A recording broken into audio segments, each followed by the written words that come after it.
Now, the Jameis Winston, Ryan Fitzpatrick debate, I think, is one of the dumber debates in sports history. And we've had a lot of them. Look, I'll admit this. I am biased, super biased when it comes to Jameis Winston.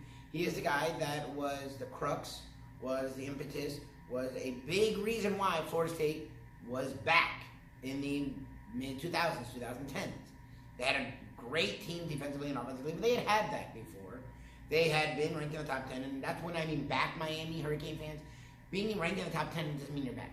Winning a championship means you're back. And they had done that before with the crappy E.J. Manuel. Jameis Winston took them to the next level where they won a championship. So he holds a near and dear place in my heart. I've been defending him since then.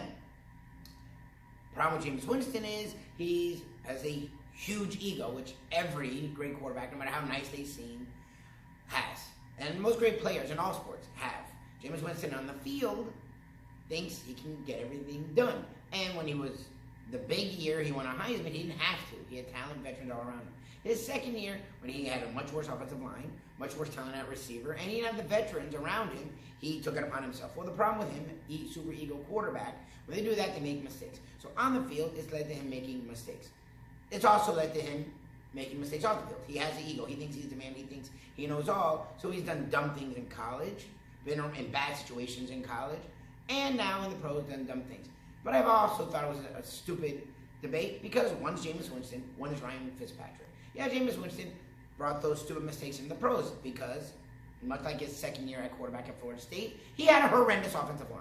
So when you have a horrendous offensive line and you're getting hit, you're losing. And that guy doesn't want to lose, so he tries to make plays. Well, he forces things in order to try and make plays, so he makes mistakes. He also has some issues at talent. Now, the Bucs surrounded him with a lot of receiving talent, but a crappy offensive line. So he made some mistakes. However, he's not Ryan Fitzpatrick. Let's be real here. We know what Ryan Fitzpatrick is. The dude a decade or so ago for the Buffalo Bills had a tremendous year. Got a big contract. And then became Harvard quarterback backup guy. A few years later, 2 years later in our world, was the Jets quarterback. Had a huge year. Eric Decker, Brandon Marshall, broke records, great stats for the New York Jets, a franchise that had won before, that hadn't been around a while.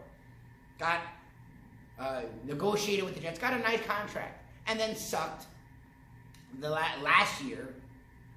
3 years ago had the big year for the Jets. 2 years ago sucked, and then last year was with the Tampa Bay Bucs. And had plenty of chances to play for the Bucs because Jameis Winston had injuries and was Ryan Fitzpatrick like we know. Now, the Bucs solidified their offensive line a little bit. The Bucs got a much better running game. The Bucs defense was better. So it allowed Ryan Fitzpatrick to put the wool over everyone's eyes and have 3 straight games with huge yards and touchdowns. He also had a first half last week where he was Ryan Fitzpatrick. So the debate, Fitzpatrick versus Winston, I think is stupid because one's younger and one's better.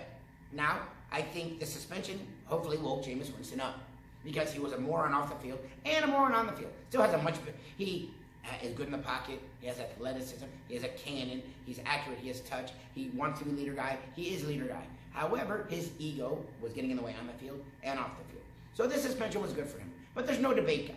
There's no debate, ladies. There's no debate, anybody. The Bucs' future is with Jameis Winston, and it's not with Ryan Fitzpatrick. So Luby's Law for today is, I think you keep going with Ryan Fitzpatrick. I think you let him be the starter because he's already starting to Fitzpatrick. It's not Fitzmagic. It's Fitzpatrick. He's already starting to do it. Let him play the Bears on the road. He's going to play himself out of the starting role. Then you can just insert Jameis Winston as a starter like he belongs, and hopefully he's learned his lesson on and off the field. This is Luby's Law.